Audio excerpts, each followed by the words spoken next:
Hi, good morning. Let me take these off because the glare. I'm at my boyfriend's house. That's why I have this backdrop. I literally just woke up. I'm drinking a cup of coffee. I was laying in bed watching YouTube videos, and a lot of YouTubers are making relationship videos because there's really nothing else going on in the world right now. Like, everyone's quarantined at home with their significant other.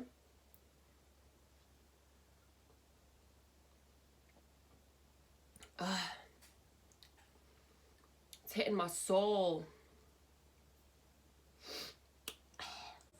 Got me thinking about, at least, okay, so the past week I've been having a little bit of like a relationship issue with my boyfriend. We've just been kind of going through it. We had a fight. We normally just like bicker, we get irritated, we talk about it, but we had an actual fight, and it reminded me of how hard it is to be in a healthy relationship after being in a toxic relationship. So it made me want to come on here and touch on some of the points to have a healthy relationship, or what you should work on to be in a healthy relationship. So to be in a healthy relationship, you need to have communication, trust, you need to be able to self-reflect, you need to have sympathy and understanding. Those two kind of go hand in hand, but they can be separate. So for starters, communication is everything. You need to be able to communicate about the small stuff, like, what do you want for dinner? Or, what do you want for dinner? Do I want chicken? Don't make the chicken the way that you make the chicken, that weird, way. Make it like this. I'd rather chicken like that. Communicating stuff like that, so that when big issues come up, you can talk that out and you have the free space to talk it out. If you can't communicate about things like that, then you're never going to be able to. If you can't communicate with your person, they're not your person. Everyone communicates differently. Everyone has their own internal monologue, or the way that things should be in a relationship, and communicate that. If you say, hey, it really bothered me that you did this, explain why it bothered you. Go into detail. Tell them, it bothered me because in my past relationship, yada, yada, yada. Or it bothered me because with my parents, yada, yada, yada.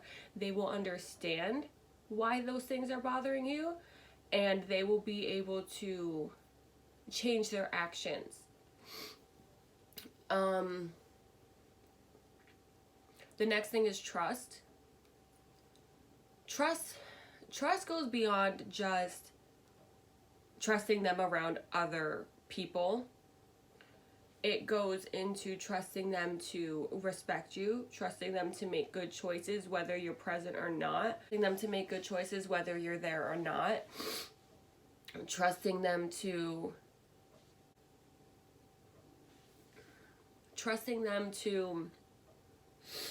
say good things about you, or trusting them not to say bad things about you. Like, if you guys just had a fight, I want to trust that my man's not going up to all of his friends being like, yeah, she's not here because she's being a crazy bitch. Like, I want to trust that he's gonna respect our relationship, whether I tell him to or not. It sucks being so blind because I literally can't see. Maybe if there's a glare on my glasses, there's going to be a glare on my glasses, because I can't see what's happening, and it's really like from here to here, I can't see. Being blind freaking sucks. And my eyes are dry from wearing contacts yesterday. I am putting them back in. Sorry, not sorry. Okay. Just trust in general. Just trust in general. Like, everybody's on their phone all the time. You need to be able to trust that they're not doing anything shady or they're not doing anything weird. You need to be able to trust them at all times. Like, I trust my man that if he went to a strip club, if he was around his ex-girlfriend, if he was in a room with 6 beautiful women, that he is gonna respect our relationship enough and love me enough to not even be tempted by those situations. Like, to not even be questioning anything. Like, I trust him enough. Like, we could literally not talk for hours and I'm like, I trust that I know what he's doing. He's doing this, he's doing that. Like, it's never a question for me. And that's a huge thing. A lot of people say, like, oh, if you don't trust somebody, it's because you're insecure. That's not always the case. That's not always the case. Sometimes it's exes that made you have trust issues. Sometimes it's your parents that made you have trust issues. Sometimes it's old friends that gave you trust issues. It's not always insecurity. Yeah, sometimes that plays a part, but not always. And that actually leads me into the next one, self-reflection. Am I having trust issues because I'm insecure? Because of my past relationships? What is the reason that I'm having these issues? Is it like my boyfriend was always on his phone texting other girls and I didn't know? Is that why I don't like that he's on his phone right now? That I'm trying to have a conversation with him? Is it I don't want him to have his phone when we're eating dinner because my parents made it such a big point that you don't have your phone to the dinner table? Like, there's layers to people's emotions. And that also comes back to communicating. You need to self-reflect and understand, like, this is why I'm feeling this way. This is why this is bothering me. And then communicate that to your partner. Like, and even communicate that you're self-reflecting. And it might encourage them to do the same. Like, I have to break down certain barriers in myself to have a healthy, open, honest relationship. To have the shared love and the shared appreciation for this relationship. I want him to understand that I am working on myself to be a better person for him. If you're not willing to self-reflect and dive deep into your emotions, then you're not ready for a healthy relationship. You're not with yourself, let alone with another person. You just need to be able to really look at yourself. I do take a step back when I start to get those, like, pissed off emotions. Why is that pissing me off? And then I'll think, like, it's not his fault that he's voicing that to me. I can't be mad at him for having a thought or having an opinion or voicing it to me. That he's concerned, that he loves me, that he doesn't want me to be sitting there in a bad mood.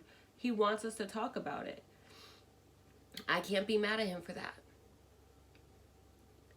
And that is where I have grown in my relationship, is taking a step back and looking at myself.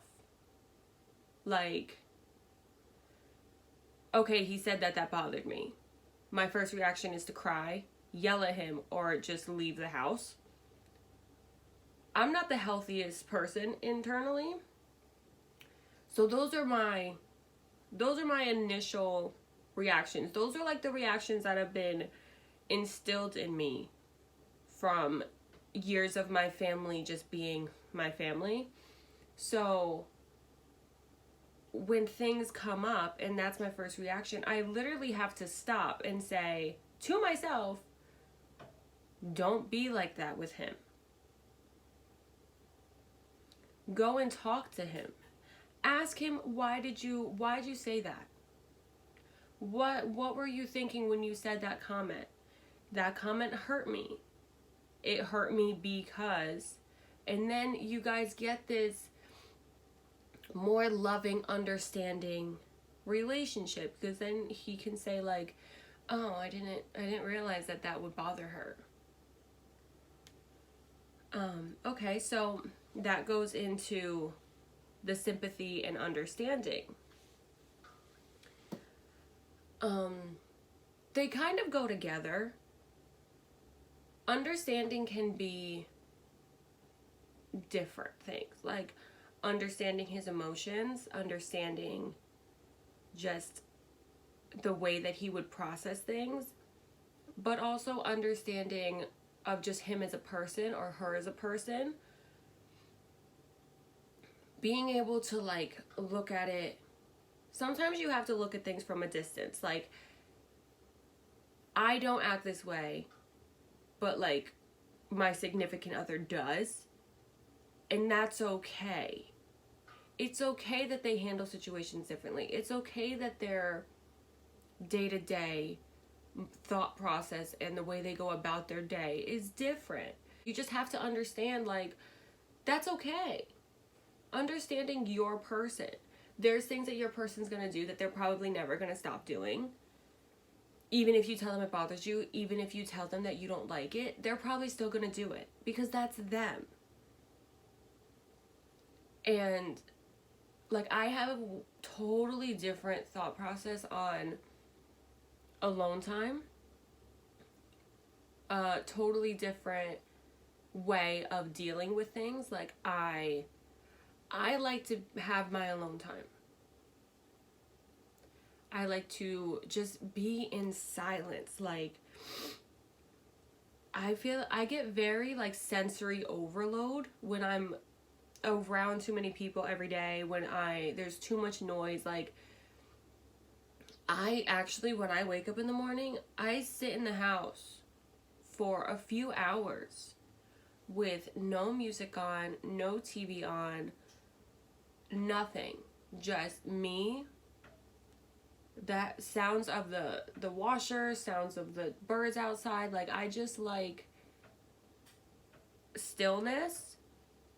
And my person is the opposite. He can always have music on. He can always have the TV on. He likes to have people over every day. And there are still times that it bothers me.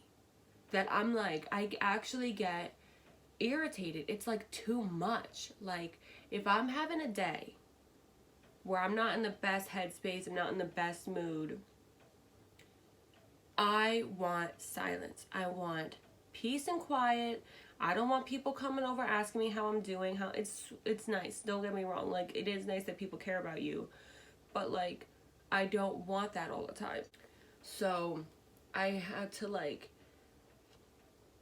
communicate to him that that's the way that I am.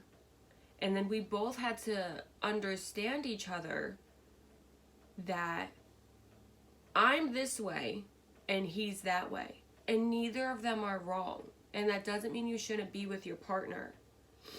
That's just something that we have a difference on. And we understand it and we respect it. That's a huge thing. Something that I didn't even bring up in this conversation. You need to have respect above everything. Respect above everything. If you don't respect your partner and they don't respect you, leave. Leave. Because if you don't respect them, you're not going to communicate. You're not going to freaking trust them. You're not going to be like, okay, you can self-reflect all day. But if you don't respect him, you don't want to. Because you're like, fuck him. Like, he's gonna not give a shit about my feelings. He's not gonna give a shit about this or that. Then I don't need to look at myself. I'm perfect. I'm good. I was there. I had a relationship that I was there. Like, it's not me, it's him. The whole time. It's not me, it's him. So, respect out of everything. If you don't respect them, you're not gonna understand the way they are. You're not gonna just let them be themselves if you don't respect them. And they don't respect you, girl. I see way too many men treating my friends with this disrespect. And I'm like, girl, if that was my relationship, I I would be having issues. So,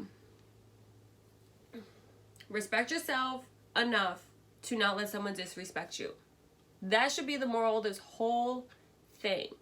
Respect comes first, above and foremost. How would I say that? Is it above and foremost? That sounds weird. Whatever, you get it. Respect comes first. Then you need to communicate. You need to trust them. You need to look at yourself, bitch. Look at yourself. You need to have understanding for that person. And then sympathy. Sympathy when you can't get to all of the other things. So let's say you just can't communicate about whatever the issue is. And let's say you trust him. I trust him. I know that he's a good boyfriend. I know that she's a good girlfriend. Okay, so you got that. But you can't communicate about the issue. For some reason, you guys just aren't fucking getting it. The understanding, it's not really happening. They're not seeing your side. You're not seeing their side. You're just fucking all over the place. You've self-reflected. You're like, I understand why this is bothering me. They're not getting it. He's not getting it. She's not getting it. It's just not coming through. And you got to have sympathy. Have sympathy for that person. Have sympathy and say, you know what? I love them. I'm not understanding what their issue is. I'm not understanding why they're feeling the way that they are. But they are. And I love them and I respect them. And I just want them to be okay. I want them to be happy. And then that's it. You literally have to tell yourself that sometimes. I love this person. I want this person to be happy. And if me trying to push this issue, me trying to make this a resolving thing, like I want to resolve this, I want to find a solution so bad that I'm making us unhappy, have sympathy and just say, you know what? It's okay. Your happiness is more important than this issue. And that goes across the board. They're having a bad mental health day. They're having a bad mental health week. They've just gone through something traumatic. They're having a hard time. Even if you don't understand their thought process, even if you don't understand why they're not snapping out of it, or why they're still stuck in that dark place, have sympathy. Say, you know what? I might not understand, but I'm here for you. You might not be able to communicate it, but I'm here for you. And then you just, when you cover all those bases, and you really want to be with this person, it doesn't feel like work. It just feels, I mean, it is work. Don't get me wrong. A healthy relationship, especially after toxic ones, is work. But it's work that you want to do. Because you want that next step. You want that future. You want all of the things that you see from this person. So you're willing to do it. And hopefully your significant other is willing to do it with you. And I hope that everybody has a beautiful, healthy, happy relationship. I really do. That's all I want from everybody in my life. Everybody I don't know. I just want there to be love and happiness. And I want it to be healthy love. Love comes in different shapes, sizes, forms, faces. You can love somebody and they could be so bad for you. And pay attention to that. If everything that I talked about today hits you and you're like, I can't do that with my boyfriend, or my girlfriend is just so hard-headed, like I can't communicate with her, I don't trust her, whatever. If everything I talked about, or at least some of the things I talked about, you don't think you have, rethink your relationship. It's hard. It is the hardest thing you ever have to do. Love somebody and know that they're not good for you. And know that you want better. Never be afraid to want better. Never be afraid to say, I deserve better. And if you communicate that with the person, your significant other, and nothing changes and they don't care, then leave. You even if you live with them, even if you've been married, even if you have children, even if, like, whatever, if you deserve better and you know you're not getting respected and you're not getting the sympathy and you're not getting the love that you should be getting, that you need, don't put your value down for love. Because love values you for who you are. You know what I mean? Does that make any sense? Like, love is accepting the person as they are. And if you're with someone that doesn't accept you for who you are, then it's not real love. It's not healthy love. Let me put it that way. It's love, but it's not healthy love. It's not love that's good for you. It's not the love you should have. Okay? Well, thanks for coming to this conversation.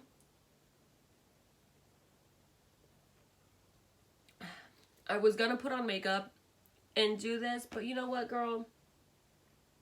I just don't feel like putting on makeup today. I just don't feel like it. So, I hope you guys have a really good day. I hope this helps some of you. I will see you guys in the next one. Cheers.